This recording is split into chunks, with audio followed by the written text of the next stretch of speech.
Watch us on YouTube. Listen on your favourite podcast platform. Or ask your smart speaker to play the podcast Leicester Till I Die. Subscribe, like, follow, and join in now.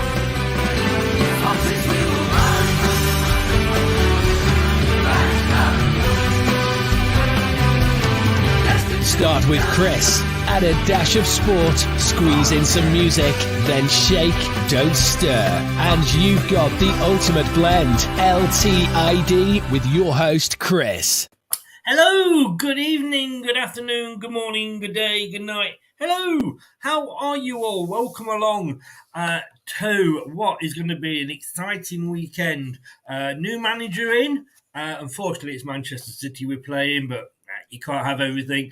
And we're going to kick off the weekend with a special in conversation with, and I do feel honoured that because when I started getting into following Leicester, this was my time, if you like. These were my sort of just getting into Leicester, watching them, as in going down to see them. Obviously, in the early seasons of the Wellingtons and the Wellers, I obviously followed Leicester. But this one I started going down regularly when I had my own money, if you like. So I was able to go down for every home game.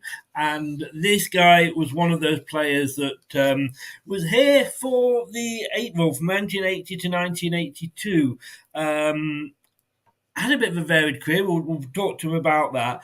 But it was a time when you'll remember either a certain South American country invading some islands that until that point none of us ever heard of, or a very interesting FA Cup quarter-final game, which I'm sure we will touch on at some point during the show. Good evening, David. How are you? Welcome along. So let's bring him in. 16 years in first-team football. Football agent, Martin O'Neill's chief scout, and now he's a banker. What went wrong? Let's ask him. Jim, good evening, sir, and thank you so much for joining us. My pleasure, Chris. My pleasure. Good, thank you very much. Now, you've been busy today. I mean, you said it's teeming down with rain there, which it's been like that all day here. But you've been out on the golf course today for a very good cause. Yeah, it was. I was lucky enough to play, obviously, Turnberry, which is owned by the ex-president of the United States. Oh yes, of course, there's a hospital up here called the Beatson, which not a lot of people in Leicester will have heard of, but they do absolutely astonishing work with cancer patients, etc. So, as is with a lot of NHS hospitals, they try to raise extra funds by having fundraising events, and today's golf was one of them. Fantastic that you did it, and you raised lots of money. Yeah, I'm more happy that you can understand what I was saying after the slagging you gave me 5 minutes ago. Hey, you can thank Steve Lynex for that. He said to say hello, but said that might be the last thing that I understand you saying back to me. Bless him. But of course, you were part of that team. But let's talk about your early days. Obviously, we can tell from the accent, you're obviously Irish born and bred. You started That's not the right thing to say to a Glaswegian, by the way. No, it probably isn't. And I thought I should have maybe gone Welsh rather than Irish. But I do apologise. But look, you started out, Partick Thistle was your first professional club. How did you get to that stage? Well, I signed for Thistle, what is basically an associated schoolboy form in England, when I was 13. And Thistle had just won the League Cup. They'd beaten Celtic 4-1, which is still, lauded that Thistle is the greatest result ever. Well, to be fair, it is. So I basically, I played for my school, I played for Glasgow schools, I played for Scotland schools, and then turned professional. My father wouldn't allow me to go full time, because he was kind of old-fashioned, and he made me take a trade, which I became an electrical engineer. Soon as my time was out, the great man came for me, Jock Wallace, who, in conversations during negotiations with Leicester City, he informed me that he tried to sign me 5 times for Glasgow Rangers. Now, Glasgow Rangers are my team. That's the team I watch every Saturday. Whilst it was great to to know that, I was absolutely delighted to join Jock at Leicester. I mean, you must look at. I mean, Glasgow or Celtic. Well, obviously, you'd want Glasgow Rangers, but I mean, was there a little bit of you that thought, "Damn, I wish that had come off"? Yeah, yes and no. It's one of those that, when the opportunity came along to go to Leicester, I embraced it because the Leicester people, they're very good people. I didn't know anything about Leicester before I came, other than they got promotion. Didn't even know where they were geographically in the Midlands. But when I came down, I soon got to feel that for me, they were very warm. They were good to me. And all the time I was there. And for that, I'll always be grateful. Oh, that's nice. Very nice for you to say that. Talk to me about Jock, because I know Steve. I used to go to school with Gary Lineker. I know Alan Young very well, all part of that team. And I don't think I've ever heard anybody say a bad word against Jock Wallace. Alan Young basically describes him as being like a father figure. Jock had his way of working. Jock, it was a different Jock Wallace in Scotland with Rangers than it was with Leicester City. In Scotland, players are treated a certain way. They're kind of bullied a little bit. The manager's the gaffer. He is the gaffer. He's the all-seeing eye. He runs the team. He threatens players. In England, you can't do that. You couldn't do that. And Jock adapted to that very well. And it's not often I agree with Youngie, but he's absolutely right about that. Jock was not only a father figure, but a really, really, really top bloke. A great man manager. Tactically better than a lot of people gave him credit for. But we were just a very, very young team in 80-81. And we had some great results. We beat Manchester United, we beat Liverpool twice. But we just couldn't produce that form for the teams around us, and eventually that caught up with us, and we got relegated. I think it was we were the first team to do the double over Liverpool in God knows how many years, and the first team to win at Anfield. And I think we even scored. I think we beat them, was it 2-1, and we scored their goal for them as well. Yeah, Youngie scored it. We scored 3 goals that day, and Youngie got 1 of them, so it was all right. And yours truly got the winner. Yours truly got the winner. So I was. It was a good day that day. In fact, it was. We were a decent side, but just a little bit immature in terms of age and experience.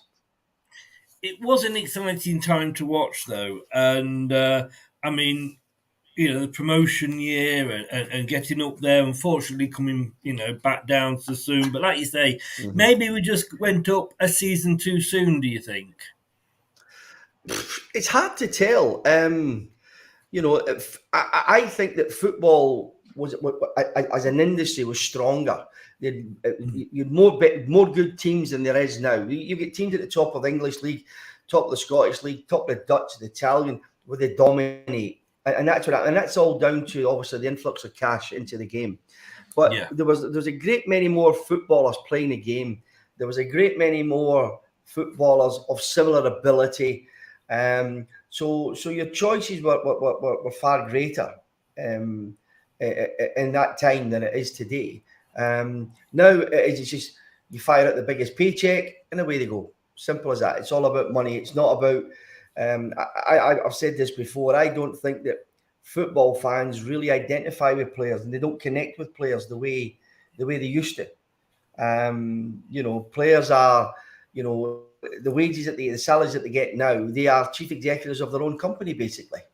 Yes. Whereas we didn't get paid that amount of money, and we were more accessible, I would say, to the fans than the modern day player. We're just going back to Partick, because you played for Scotland under 18s. I mean, I always think it must be an honour to play for your country. Do you think these days it's less of an honour and it's just more of a chore for some players? I think there's too many internationals. I think that's the problem, and I think that dilutes what you actually achieve. When you look at, Harry Kane has been magnificent for England and the goals that he scored, but you look at the number of games England played. there's tournaments. There's 2 or 3 friendlies every year. There's tournaments every 2 years. So I think that takes a little bit of the shine away from representing your country. Yes. Yeah, and I'm just reading here. Let's say you came down to Leicester. It was Jock, and you didn't have an agent then. You just literally just phoned your dad up. Yeah, my dad. Yeah, I mean, I always remember the negotiations with Jock. It's like, right, this is what you're getting, son. Right, this is it. This is. And before Jock had finished, my dad said, "Where's the contract? Where's the pen?" He wasn't the sort of guy. He wasn't the sort of guy you argued with, though, was he?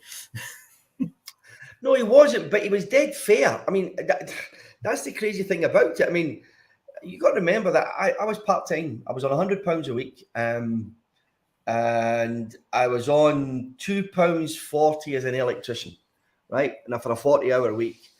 And what he offered me was way, way, way, way, way beyond what I thought I would ever get. I mean, I was thinking, 250 quid a week, whatever. No. Wasn't like that at all. Jock was very, very fair, and he was right. There was no negotiation because it was far better than I could have got in Scotland. Simple as that. Yeah, well, yeah, no, that's fair enough. And I believe you were at the time our most expensive signing. Yes, aye. A lot of money for a part-time player, I've got to say.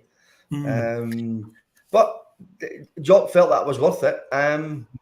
And it was, he made the decision to buy me, which, as I say, I'll always be grateful for. Oh yeah. Did you feel, like you say, you came as then the most expensive player, and we always wonder when that happens to a player, is there that extra expectation or that extra weight on your shoulders, thinking, oh God, paid more for me than anybody else? No, funnily enough, that wasn't the problem for me initially. It was settling into full-time football. It was settling into a different culture because, the Glasgow way of life is totally different from the Leicestershire way of life. And that took a little bit of adjusting to. I'd arranged to get married in the November of that year. So there was I had to buy a house. So there was lots of little things that sort of contributed to settling in that a lot of you don't take for granted. I'd never bought a house before, so I had to go through all the machinations of going to estate agents, go and view houses, try and buy a house that I thought my wife might like at that time. So there was all these sort of outside pressures rather than inside pressures because Jock was great at telling you what you could do. So you didn't really focus on the price. It was just what was happening outside the club. No, that's good. So you were married when you came down? No, I was single when I came down, and I got married in November. Yeah. Ah, right. Did you? I mean, I'm just again reading about you, and you were saying you never really got homesick. No, because I made the decision to leave Glasgow, and it's down to me to assimilate into the local community. I was quite lucky that where we bought the house just off Lowestoft Road, we had great neighbours, and they made life a whole lot easier for the both of us because we were only 21 at the time. Leicester people were great to me, and that made it really easy. It may have been a different story if nobody wanted to talk to me and we didn't have any friends other than the players at the club. And as I say, the people around us were magnificent. That said, I mean, it was virtually Little Celtic, wasn't there? Sorry, let's say Rangers, I should say, because there was. Don't use that swear word again. Don't use that swear word again, right? I'm not doing very well here, am I? With my choice. No, you're not. You're not. Go and wash your mouth out with soap. Go on. I will. Won't mention Martin O'Neill, but. I mean, there was a lot of Scots in the squad, wasn't there? Yes, there was Martin. There was Derek. There was Youngie, Ian Wilson, Kevin McDonald, Tommy Williams. Although he wouldn't tell you he was Scottish. So yeah, we did and Billy Gibbs. So yeah, there was a fair old smattering of of Scots there, and what that was good for, it meant you didn't lose your accent. You didn't start going, hey, me dope, you know. I can definitely assure you have not lost your accent. In fact, funny you should say this, because I've just got up on another screen here, the team from one of the games we'll come on to talk about. And it's got Tommy Williams. Now, next to everybody, it's either got an English flag or a Scottish flag, and there's no flag next to him. Yeah. Exactly. Absolutely. Exactly what you were saying. But I mean, it was a good team there. I mean, you know, you had Mark Wallington in goal, John O'Neill, Williams, Larry May, you had Steve, obviously, Lynex, Alan Young, Lineker coming through, Ian Wilson, of course, who you mentioned. Don't forget the immortal Norman Lee either. Got to mention big Norman Lee. Oh God, yes, yeah. How could we? How could we forget? But it was a difficult season, like you say. But I think we performed better. I think if I remember rightly, we performed better in the second half of the season than we did in the first half. We'd actually sort of got to grips with it, but it was just a little bit too late. You know, if we'd have did that from day one, then it might have been very a different story. Yes, well, yeah, it could well have been, but I mean, that's football for you. I mean, look at the current Leicester squad. We don't know where we're going to be playing next season yet, so fingers crossed. But we had a really good cup run that season, which I always remember that where I worked at WH Smith in the town centre at the time, and there was two of us that both liked football, and we weren't allowed to both have the Saturdays off. So we said, well, we'll go to one round, and then the other lady would go to the other, and would alternate like that. And I was so happy because I got the semi-final, but she had the quarter-final. And looking back, I wish I'd been there. But I remember coming out and the fifth goal going in, and you could hear it almost in the town centre. You could hear this cheer. I mean, you had no idea, obviously, when that game kicked off, what was going to happen that game. Absolutely. I mean, obviously, you know, for the first 35 minutes, I sat and watched it on the bench. And we started quite well. We started very well, in fact, because Larry scored by a great header. Yeah. And then there's an appalling tackle. Even in my day, that was an appalling tackle by Chick Bates. Ridiculous tackle. He used to be sent off for that. I think the mistake we made, if that's the right expression to use, was not taking Mark off sooner. Because the two that we lost, a fit Mark Wallen would never have let them in. No. Particularly the second. I think he says that himself, doesn't he? Really, but he was on such a great run of consecutive games, though, wasn't he? He couldn't move. Yeah, I mean that was a tragedy. It was about 5 or 6 games away from the record, and he got that injury. I always remember the second goal going in and looking at Eddie Kelly, and he went, get him off, you know. But that wasn't out of malice. That was because Matt wasn't doing himself any justice. He couldn't move, you know. He couldn't move. So it eventually came off, and then it all unfolded when we had the two goalkeepers. Yeah. You know? Mr. Lynex, and I've got to say, that was Lynex's best performance of the season, by the way. That 20 minutes he was in goal. He always says to me that he wanted to go in goal. Yeah, no, Jock wanted me to go in goal, right? But we didn't have a good record for Scottish goalkeepers, so that was never going to happen. No.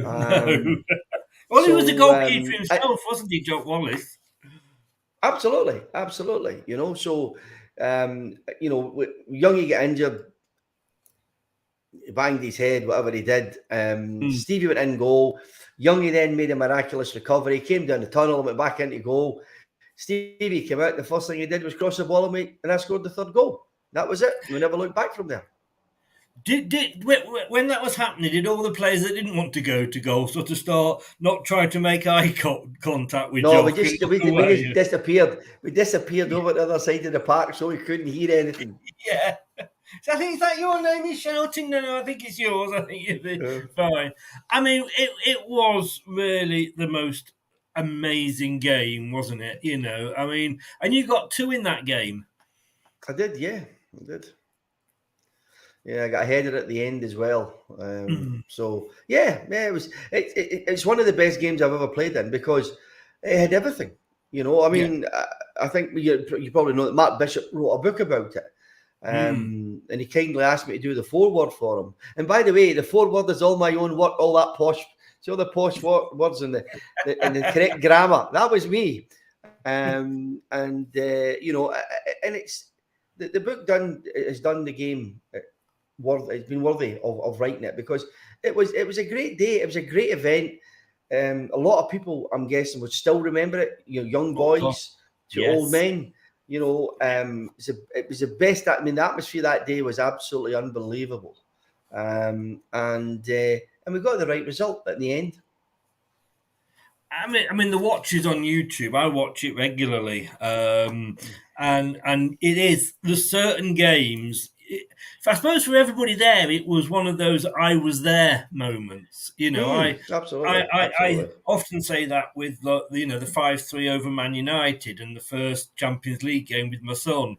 But that, if you were there, you wouldn't. You know, you the atmosphere. Like I say, it was just unreal. And yeah. you know, I mean, I've got to say, Chris, I think that the old stadium with the old main stand that we had was the best atmosphere. I don't think when we put the new stand in at Filbert Street, it didn't get replicated. There was more people sitting in the stand, but they couldn't generate the same amount of noise.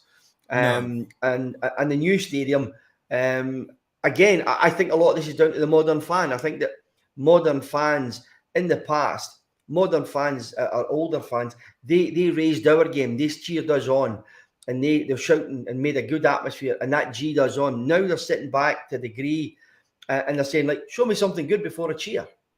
Before I say it's good, show me. Just show me. Now, that happens. I mean, as I say, I go and see Rangers. I've got a season ticket, and I go there. And that's exactly the attitude that the fans have got there. Show me something that makes me want to stand up and clap and shout. And that is not necessarily the role of the fan. It's the other way about. And the new stadiums, and I don't think it's just the King Power or Walkers as it was then, first known. I think a lot of the new grounds, they don't have the atmosphere of the old stadium. They're kind of soulless, and I think a lot of that has got to do with the fact that everybody's sitting, Chris. I think that when people stood up and watched the game, you get more people in, and there was I dare not use this word, but an intimacy in the game. It was a vested interest in jumping up and down and keeping themselves warm, and there was just and you knew everybody around you. I mean, again, when I was a boy, we'd go to Ibrox and we'd stand at the same barrier every week, and everybody around us were the same people that were there week in, week out, season in, season out. And I think that I think the other thing as well, we had the Spine Cup where the most of the noise came from initially, and it's again, it's at the Etihad at Manchester. When they had the Cup in Manchester, they didn't put that block into an area of the stand, and of course they were dissipated. And what happens is you lose that vocal support from a concentrated group of people.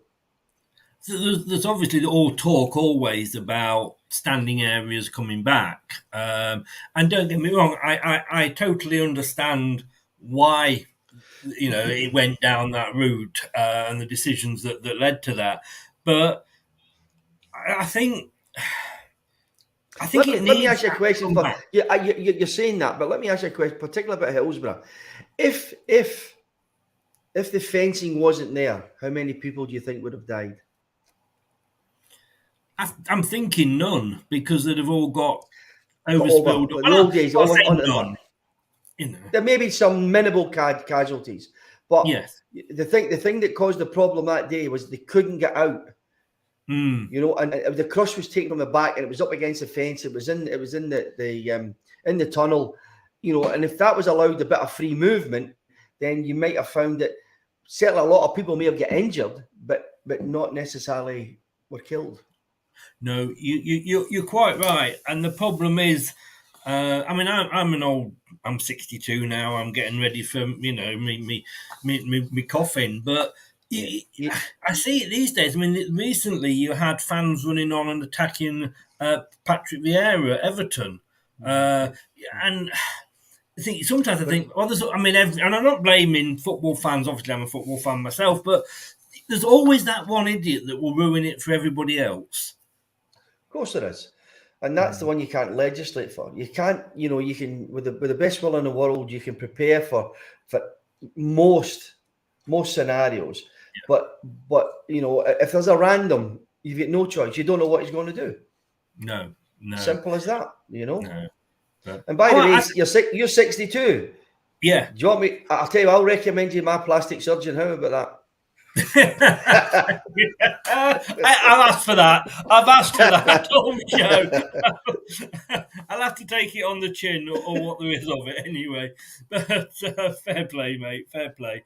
But yeah, I think because you've got the choice of if you want to sit, there are seats down the side. There always were. But if you want to stand, I can remember standing, in Cop 1, spy on Cop 1 with my mate. And we're playing Chelsea one Friday night, and it was scary. That was the one each game in the second division. Yes, it was. Yeah. Was that the 82, 83 season? It would be around then, I think. One each draw. Yeah, because Leicester. I mean, Leicester. There was fireworks before we started off in the family stand. Leicester never doing what Leicester. You could trust Leicester to do. They went and scored. That upset the Chelsea fans. There was about 6 to 10 Chelsea fans broke through from their cop into Cop 1, and we all just ran into the corner. I mean, God knows why. But I left at half time. There was a stabbing that night, I believe, and I left at half time, and I couldn't get out. I had to get a policeman to unlock the door. And again, you would never get that now with health and safety. No, absolutely not. We digress for the minute, but I want to come back onto Rangers certainly in a second. But the semi-final, we're off to Villa Park. The Argentinians have invaded, like I said earlier, a group of islands that none of us had ever heard of. I remember sat on the train with the Sun newspaper, and it went, "It's war." The Sun being understated as always. That was just one game where nothing went our way, did it? No, I mean, especially with the goal that Ian scored. He pulled it down lovely and tried to put it back to Mark, and unfortunately put a little bit too much on it. It's a great finish, mind you, to be fair. But unfortunately, the wrong end of the park. I don't think he'll say it like that. No, I know, but it's some finish. But that was it. It didn't work for us that day. I can't put my finger on why it didn't work. But it just didn't. And sometimes that happens. It doesn't work for no reason other than it just doesn't happen. Yes, yeah. Did Ian break his leg in that game?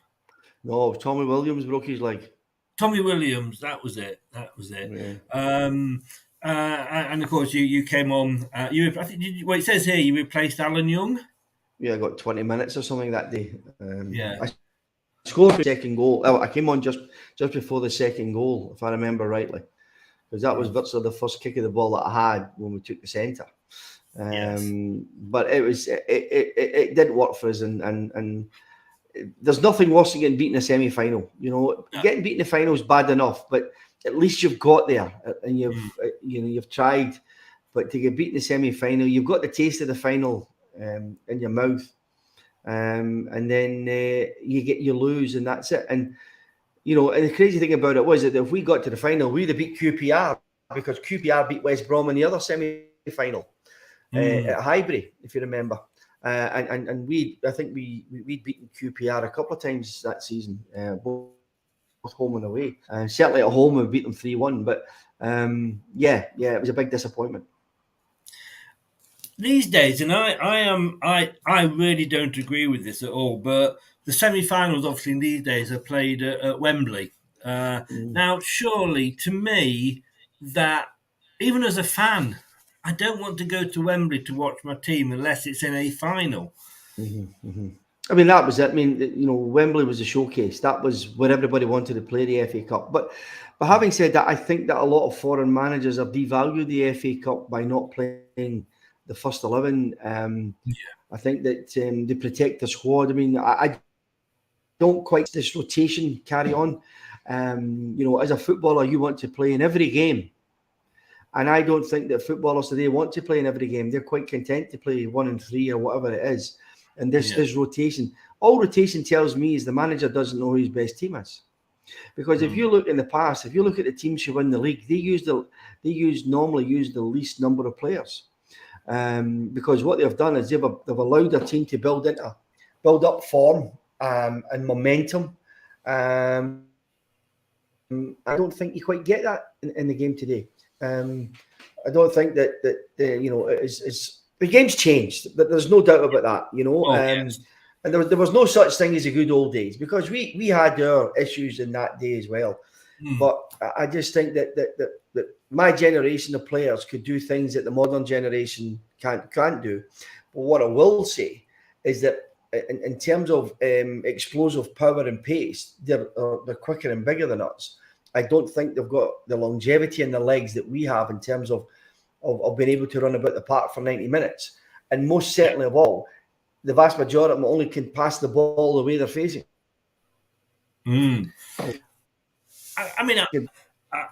watch on ITV4. Sorry, we overlapped there. I watch on ITV4 the Big Match Revisited, and it shows a lot of sort of 70s, 80s football. And my God, I mean, if they played like that these days, you'd end up with 2 versus 2. Well, I'm going to tell you a tale. I'm great friends with Gordon Smith of Smith Must Score fame. Gordon and I were teammates at City. And Gordon's got a friend who is a Premier League referee.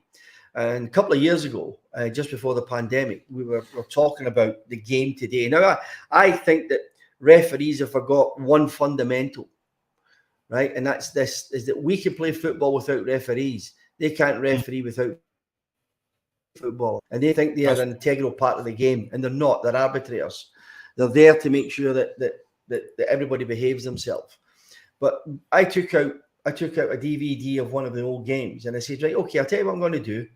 I'll give you a game from 1985. I want you to referee it and tell me what you think. In 20 minutes, he'd booked 20 and sent off 11. And it wasn't even a dirty game. Yeah. Crazy. I know. You just couldn't. But then again, when you look at some of the pictures that you played on, they were like mud baths, weren't they? Oh, brilliant! Absolutely. I mean, they're far better. The pitches now is like playing on the street because they're all sand and American. The the roots actually bend and come up and take the water from the surface. That's why the pitches have got grass on them. Whereas we got to Easter weekend and it was bare right down the middle, and they were bumpy and they were all sorts. But when they were wet, they were great. They were great fun. I remember. Were you in that game I think it was against Southampton when it was that rainy that Steve Lynex actually did a swim on the pitch? He can't swim. I'm not saying he was doing a good job of it, but he floats. I'll tell him that he floats. I'll tell him do that. I'll tell him myself. I'll phone him when I'm finished and I'll give him some stick. I'm sure. Were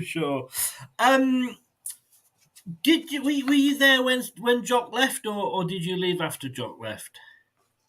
Yeah, no, I was there. It was Gordon Milnick got rid of me and brought in that world-class player. What was his name again? Was it Ronaldo? No, it was Tom English. Yes, I was trying to forget that. So, no, Jock kind of disappointed me, and I guess the rest of the players, because he never said cheerio. And I know Jock is my eldest boy's godfather. And at the christening, when I'd gone home to Celtic, Jock came and he apologised for not coming and speaking to the boys. I don't know the circumstances in which he left. I'm guessing it was because Motherwell offered them a lot more money than Leicester were giving him it. But I don't think that the gaffer covered himself in glory in his exit. I think it was a shock to everybody. I think the official line at the time was homesickness. They wanted to go back to Scotland. But there was no hint of it at the club or that Jock gave. Was he unhappy or? No, I don't think that Jock was ever homesick. I think Jock was a pragmatic man. And he gave his heart and soul to Leicester City. As I say, we weren't privy to any reasons for him going home because he never came and spoke to us. But there was never any suggestion at training or anything like that Jock was going to just up sticks and go. Yeah. I've got to say, the next two clubs, because Gordon Milne, I say he got rid of you to Tom English, and I can remember at the time that the fans were absolutely up in arms. Yeah, and so they should be. I love your modesty. I really do. I've noted that down. I've written it down and said he's a modest gentleman. I think what I'll say is that where I was lucky with Leicester is that, I didn't play well all the time. But when I played well, I think they enjoyed it. But I think more than anything, I put a shift in no matter what. If I was playing badly, I worked twice as hard. And I think that is something that Leicester people recognise, that at least, if I wasn't playing well, they would still get a shift out of me. It broke my heart to leave Leicester. I still had 3 years left in my contract. And I didn't want to leave. And I know that Gordon Milne subsequently tried to sign me a couple of times after that. Once when I was at Coventry and once when I was at City. And I didn't know, but it's a different game then. You didn't know about these things until afterwards. Didn't want to go to Coventry. Wanted to stay where I was. But Gordon Milne decided that he didn't have any use for me. So I wasn't going to stay where I wasn't wanted. No. I can remember that, nobody wanted you to go. But go you did, and not just to anybody, as you mentioned there, to our local rivals down the M69. I guess at least you didn't have to move house. No, I didn't. And then, now let me just get this right here, because what we were saying earlier, you left Coventry and you went where? Yeah, that place where you should wash your mouth out with soap. I jest and all. I jest in all honesty, but Celtic were a great club, fabulous club. They looked after me well. Great manager in David Hay, but it just wasn't for me. It wasn't a good fit. We went home. June had just got my eldest boy, Jim. Jim was born in Leicester Infirmary. He was born in the July. Coventry were in dire financial straits because they sold the whole team that year. Gary Thompson, Mark Haitley, Whitten, Gary Gillespie, Danny Thomas, Les Sealy. We all went because they'd run up in those days an astronomical debt. So Bobby Gould came in and had he wanted me to stay, but he said I can't because we need money. We need to get out. So they got but it was 150 grand for me and money for all the other lads. So that cleared their debt and gave them a fresh start. As I say, June had just had Jim in the Leicester Infirmary. We'd lost June's mum to cancer the previous year. And her father, just after Jim was born, took a bad heart attack where the prognosis wasn't good. And June was an only child. So when the Celtic thing came along, she said, I want to go home. So we went. I did it without thinking. And it was not my finest moment. It's the only time I never took the advice of my father. And it's something I regret. And then, you there's a couple of clubs between, but then you went and you ended up at Shrewsbury Town. of all places. Yeah. I'd retired by then, though, Chris. I chucked it by then. I'd had enough. Football had lost its attraction, has lost its shine. I had a good time at Charlton. I had a good manager in Lenny. Very much like Jock, let me do my own thing, and going forward. But I'd fallen out of love with the game by that point. The game was not for me. No. But Charlton, mentioning Charlton, I don't know if you still hold the record. I think you do. Charlton Athletic's fastest ever goal. Yeah. Aye, and they had the kickoff. Do talk us through that. It was just one of those things that it was a bad square pass that Robert Lee intercepted, knocked it through. Goalkeeper came out, committed himself, and I just flicked it over the top of him. It was as simple as that. There was no whys or wherefores or anything spectacular about it. No. The back four pushed up, gave me half the field to run into, and fortunately enough, I was able to finish it. Well, it's always nice to have a record, isn't it? What was it like being a football agent, and how did that go? That went very well. I was one of the first ones in England to get a FIFA license, which was £100,000 in those days. Oh, wow. My first client was Neil Lennon. Really? Wow. And that was how I got the job, because I brought Neil to Martin. I had Stevie Lynex. I had Stevie Lynex, the bloody brain. I had Steve Lomas. I had Paul Lambert. I took Paul Lambert out to Dortmund and brought him back. And Martin wanted me. He said, "Look, you seem to know a player. Would you like to come and work for me?" And I said, "Yeah, I'd love to come and work for you." Maybe it was the attraction of two things. Go back to Leicester. Go back into the dressing room.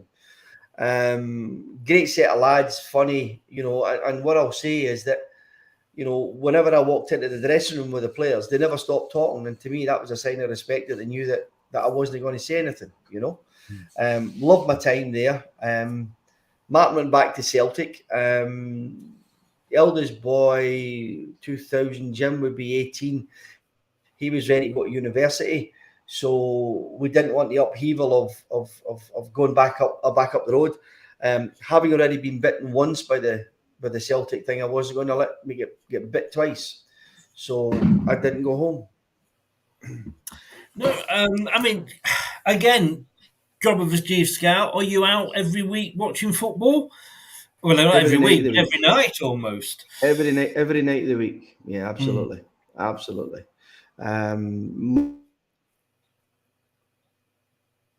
Martin was only in first team.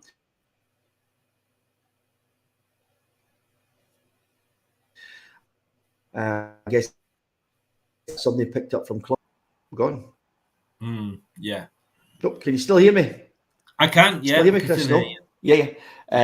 So I was out. Yeah, I got you. I was out every night looking for what we wanted. I think we put together a very good squad, and with not a lot of money. Winning the League Cup twice was quite an achievement. So yeah, it was good. But Martin had a good team running about him. He had Wally and he had Robbo, and I'd like to think myself. And it was good. It was good times. Let's talk Rangers, because you're obviously a big Rangers fan there. I mean, we joke about Scottish football, with it just having the two teams, and yet down here, we've virtually got the same. It just happens to be 6 teams. But Rangers, we obviously have just got rid of a manager that we got from the lesser team in Glasgow. Shall we call them that? Shall we say the smaller club in Glasgow? Not unless you want to get absolutely hammered with the Celtic fans. Well, Celtic, make no mistake about that. They don't like us in Leicester anyway after what we did to them. But Celtic club, but the famous are the best.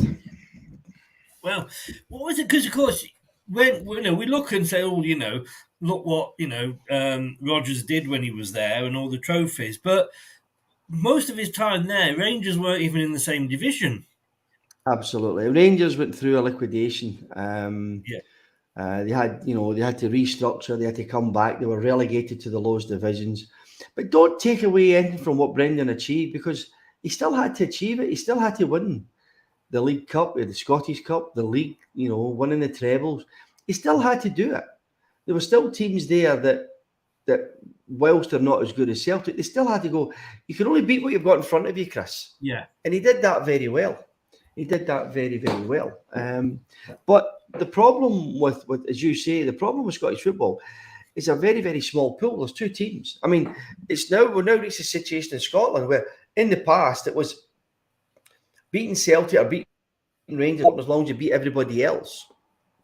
Now, because these teams can't beat Rangers and Celtic, it's boiling down to a 4-game season. And Celtic have got the upper hand in that right now, because they play the game. You've got to say, you give Postecoglou a lot of credit. He's got a little guy that will score goals in Scottish football. Whether we do it in English football, I'm not sure. But they play the game in a really, really exciting way. They attack teams, they spread teams all over the shop, they get the ball forward quickly, and they deserve the success that they've got because they play the game in the right way. I've got to ask you, as a Rangers fan, say 2 words to you and see what your reaction is, because I actually spent New Year's Eve with a Rangers fan, which was very interesting. And he wasn't the only one that was drunk, surprisingly enough. But Steven Gerrard. Now, Steven Gerrard won. He'll go down as the man who stopped 10 in a row. But you have to understand as well that Celtic shot themselves in the foot that season twice. One was with the guy Bolingoli, who was a substitute at Kilmarnock and flown out the country the week before during the pandemic. And he closed Celtic down effectively for 3 weeks. So not only were they not playing games and not winning, they were losing their fitness. No matter who you are, you can't replicate training yourself. Yeah. But to exacerbate that even further, they went away to Dubai in the January and did exactly the same thing again. So by the time the end of January came, the time the breakup had reconvened, Rangers were so far ahead. Although Celtic had games in hand, it was always going to be difficult for Celtic to catch them. So whilst Gerrard deserves a lot of credit for what he did, you have to recognise that Celtic kind of lost the league a little bit by having a couple of players and themselves as a club not adhering to the COVID regulations. Yeah. And what he was saying, my neighbour's son-in-law, was that it wasn't really even Steven Gerrard that won that. It was the assistant manager that was making all the decisions, and Steven Gerrard was more like a figurehead. Now, I don't know how that true was, because the question that I asked him that led on to that was, obviously, with him being sacked when at that time, I said, would you take Steven Gerrard back? And he said, not in a month Sundays. Steven had reached the point, a bit like Brendan had, where he could take the club no further. All managers reach that point. Michael Beale is back as a manager now. Yeah. He's won, 13 out of 15 games. Yeah. But they're not playing good football. They're not playing good football. No matter what anybody says, it really is. It's laborious. They pass the ball too much. They won't have shots at goal from 20 yards. I mean, but Michael Beale can get results. And I would like to think that this close season, there's going to be a large overhaul in the squad, where they're going to get rid of some players. Because the way they're playing, you saw what Liverpool did to us. Liverpool absolutely took us apart at the seams at Ibrox. I remember leaving my seat in the stand when it was 3-1, and by the time I got to the front door, it was 6. That's how quickly they took us apart. Yeah. And Scottish football is not in a good place and hasn't been for many, many years. Many years. And that is a tragedy because when I came to England in the first 1980, you could go to any first division, any second division team and find at least 4 or 5 Scots lads who are either in the team or almost in the team. They were always around the clubs. And we've stopped producing players now. And we're not a physically big country either. When you look at the English guys, the size they are, the average size of a player now is about 6'1", 6'2". In my day, it was probably 5'10", 5'9". Now, size and pace and power is all that matters, and that's why. That's why Scottish football is. I mean, you look at the wee boy Billy Gilmore. He's a classic example. Yeah. Chelsea paid a lot of money for him. Can't get a game. Couldn't get a game at Chelsea. Can't get a game at Brighton, and it's all down to his size. Yeah, I mean, you don't get me on that one because I sometimes think players would be better. I know they get a lot of money and it's a short career, etc., etc. But surely you want to be playing, But just like, I mean, do you think as I'm looking at the table now, for example, those who must not be mentioned on 88 points, Rangers 76, Aberdeen 50. I mean, it's kind of like. You get sort of March time and the season's over almost. Absolutely. And that's exactly what happens when you've one club. And let's be honest, Celtic have deserved where they are. There's I mean, we all joke, Rangers are my team, but sometimes you just need to put your hands up and say, well, I'm sorry, but they're miles ahead of us. And they are. They're miles ahead of us. The table doesn't lie, as they say. Absolutely. It's like Leicester. I mean, Leicester have got, they've got good midfield players. And for me, this season, the mistake that Brendan made was not replacing Jamie Vardy and not replacing Kasper Schmeichel. I mean, Kasper Schmeichel was like his dad. He made great saves when he needed it. It was you wouldn't say he was a great goalkeeper. He just made great saves. He had great concentration levels. And he done it. And Jimmy Vardy, his pace to go in behind people, and people were frightened to death of him. And I think that is the two big decisions that have got Leicester where they are today.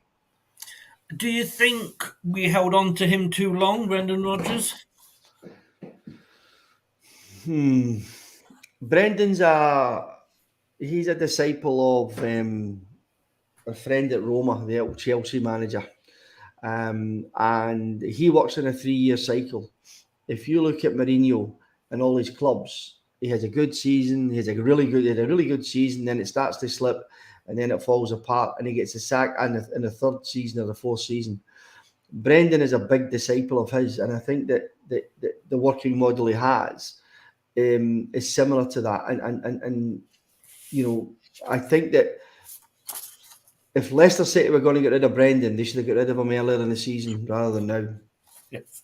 I think you got 30,000 people that every other week would agree 100% with you there. But look, new managers in.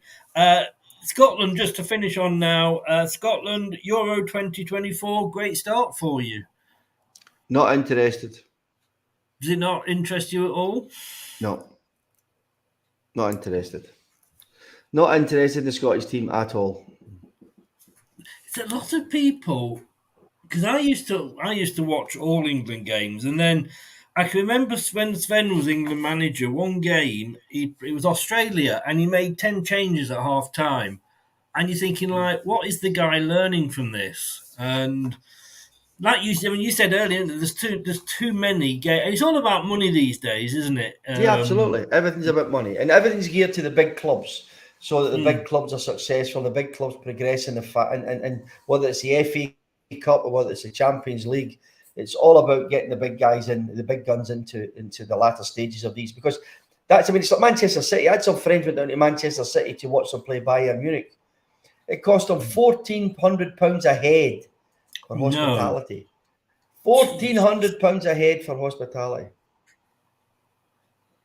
That is, it's you can't. I mean, I've got 4 kids. Thankfully, they're not all into football because But Chris, I could look at never have Fulham. afforded to take them. Fulham have announced today they're charging £3,000 for their season tickets. It's ridiculous. I do. I've got, because Boris has just said here, and we will make this the last one. I do promise you. I prefer to watch Leicester play Rangers and Celtic rather than Bournemouth and Southampton. Do you think? I mean, there's always talk about Celtic and Rangers, joining the Premier League. There won't be. That's never going to happen. But what is going to happen is that, and you've seen it last year with Real Madrid and Barcelona, Manchester City, there will be a European league. It's coming, whether you like it or not. It's coming because the clubs are all powerful now. When you look at the people who own some of these clubs, they're governments, right? So what they'll be doing, I think, was going to happen in the next 5, maybe 10 years, maybe before, is that they will look at the biggest clubs in England, the biggest clubs in Scotland, the biggest clubs in Germany, Italy, and that will form. There'll be enough clubs to form 2 leagues where all the money will go into that pot, and there'll be promotion and relegation there as well. So you're going to have a European league. You're going to have a breakaway European league. It's going to happen, and nobody can stop it, and it will be dictated by the clubs. I mean, to be honest with you, when it happened last time, and I understand, fans don't want it, but if it happens, to be honest with you, we'll carry on without them. That's the way I look at it, But absolutely, absolutely. I mean, it's the formula in which they're going to. You can't lock everybody out. Okay, you can't lock everybody out. So there needs to be a feeder. There needs to be a pyramid system underneath those leagues for clubs to come into that arena, if you like. Whether that's based on financial information or whether that's based on the number of supporters they have, or whether it's a competition or a knockout thing, I don't know. That's a difficulty of it. But you better believe that the Bayern Munichs and the Dortmunds and the Real Madrids and the Rangers, the Celtic, the Manchester United, Manchester Cities and Liverpools, they won't care about it. They only care about it. Yeah. You've frozen again, Jim. Look, can you hear me okay? We don't know. Yeah, I've got you, yeah. Oh, you got right. You're back. Well, how's it? Yeah. It's that Scottish weather, Jim. It's that Scottish weather. Look, Jim, I really do appreciate you coming on. It like I say, for me, I'm sat here. I pinch myself every time I do one of these because I'm talking to you guys that my heroes on the pitch when I used to go down to Filbert Street and watch you all play. So it's your own personal time, and I really do appreciate you giving it up. My pleasure. But always remember this, Chris. We're not any different to you. We've got to put our trousers on one leg at a time. I was wondering where you were going there because there's another saying. No. Listen, I say this. That if you enjoyed watching me play half as much as I did playing for Leicester City, then everybody's happy. Everybody's going to watch. I certainly did. Did you hear me? And can I just say, you are the first player that we've actually had a request to get on the show. So somebody said, "Can you not get Jim Melrose on the show?" So nobody was. They'll be saying, "Don't bring him back after this one." They'll be saying, "Don't bring him back after this one. Get him away." Well, I was going to say subtitles will be available on the playback. No, Jim, absolutely. Listen, it's not been too bad, right? So. No. I've understood every word. But no, Jim, look, I really do appreciate it. Have a great weekend. Keep a lookout for Leicester, and let's hope we can maybe get something at Man City. I'm done next weekend for the week. I'm done next weekend for the Wolves game. Oh yeah, right. Yeah. So keep a lookout for you there. Mate, look after All right. yourself and all your family. Thank you so Cheers. much for giving up your time, and I really do appreciate Okay, it. see you Thank later, very mate. much, Jim. Okay, All the best. lovely. Thank you. Bye-bye. Bye-bye. Top man. Thanks very much, Chris. Good night. Thank you. Bye-bye. Cheers. Bye-bye. Thank you so very much for Jim there. A few internet problems we had, but the weather is really bad up there, really bad down here, and he did have to come out and come back in. But look, no, I do say this all the time. Doing this, I cannot believe the players that I get to talk to. You know, the people that I've had on the show. That I would go down, and I know what Jim said, you know, about they put the trousers on the same way, and I appreciate that he went with that analogy. But yeah, it's I have to pinch myself to see and to think that I'm doing this. But thanks to Jim, and thanks to people that were in the chat watching. Hope you enjoyed it. Hoping to get Ian Wilson, who was also part of that famous squad that season that beat Shrewsbury, then lost to Spurs. Never bored of talking about that game. Never bored of talking about it at all. Hoping to get him on very, very soon. But we're going to be back tomorrow. Oh, yes, Manchester City. I'm moving my sofa in here so that I can hide behind it, like just pop up every now and again. Dean Smith's first game in charge is coming against Manchester City. A bit of a free hit. But look, I just want to see a performance from the lads. That's all we can ask for. Let's get behind Dean Smith, Craig Shakespeare and John Terry. Let's give the lads our support. We've seen them with smiles on their faces at the training ground. Let's hope they can take that through to the match. 5 o'clock tomorrow, we will be here with the watch along. We'll be talking regarding obviously Dean Smith's first press conference today and some of the main points he made.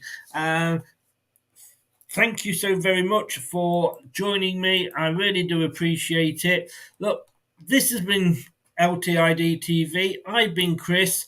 Thank you for watching. Thank you for listening if you have been doing so on the podcast. This is Marilyn. Good night. These videos are so dreamy. Please like, comment, and subscribe. And don't forget to click the notification bell. This podcast is proud to be part of the TalkSport Fan Network. TalkSport. Powered by fans. That will conclude this evening's entertainment.